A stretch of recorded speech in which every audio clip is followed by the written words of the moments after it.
Some mythical ski advice. Lean forward. Weight on the outside ski. Lean forward. Faster. Good breath. Lift lean forward. Chin angulate. Finish your turn. Bend down. Forward.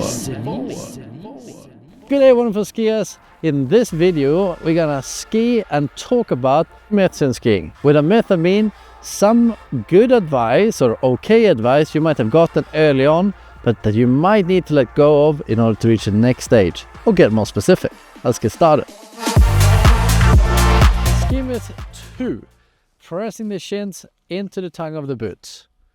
Pretty great advice to have the beginners avoid being backseated like such and keep them in a nice athletic stance like this.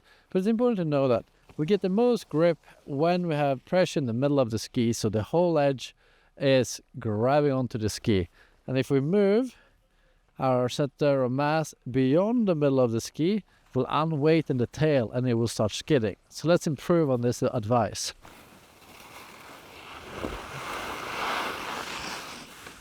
So being that far forward made the tail totally skid out. So let's do a little drill to make the skis grip more, not less. Stand instead on the whole foot. Feel pressure across the toes and then down to the heel.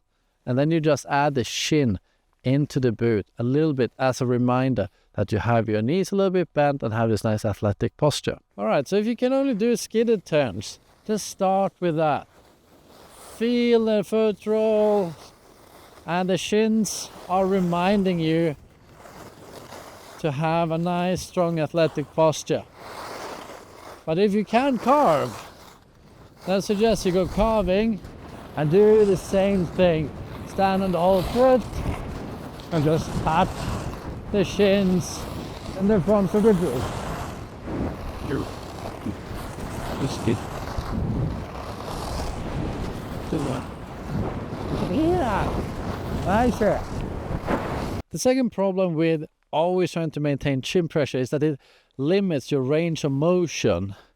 So if I wanted to keep the ski flat and lift it with like constant chin pressure, I can only like lift it this high or something before I would start losing that forward pressure. And this is okay. And we need to learn to release that chin pressure to deal with the forces at the bottom third of a turn, and then apply the shin pressure again on the top third in an instant, which we're going to do in the next couple of drills. Feel free to try taking a ski off and pretend you're at the bottom third with some shin pressure, and to release it smoothly, you need to get more range of motion by letting the knee and ski come forward into the transition. And then you topple down the hill a little bit and extend the legs away. Let's try to absorb the bottom thirds now. Well, let's rip up a couple of carbs and focus on releasing that outside ski pressure, but also the shin pressure in the boots. So like shin pressure, releasing it so smoothly by letting the skis come up and then extend them away. Wow, pretty smooth. So let's build on that drill. So we release that pressure from the shins and the outside ski. Then we need to topple, fall down the hill. So you create space between your upper body and the ground. So this can happen. So just drop that knee down. Did you see how the ski was going backwards there? And that way you can go from being totally back seated at the transition to have quite a lot of forward pressure and squash those spiders in the top third. Let's go and focus on this bit now. So on an easy slope you can start practicing this, because this is pretty advanced skiing. Wow. Feel the drop of the knees bringing the skis back under you, and you get that nice shin pressure. Wow. And if you haven't tried this before, you'll have to do hundreds of turns doing this to really get the feeling of the feet moving forwards and then backwards to the top third and nail that forward pressure again. For the next drill, we're going to do the following. So the top third, boom, squashing spiders thanks to this movement, right?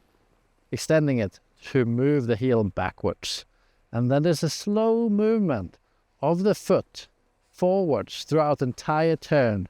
So by the apex, you stand a bit more in the middle of the foot, and then it keeps moving slowly, then rapidly at the bottom third.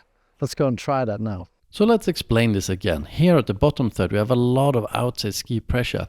And by letting the legs or knees come up and the feet forward, we end up really back-seated, and almost immediately by the top third, by extending those legs, we bring those feet backwards and putting us in the most forward position.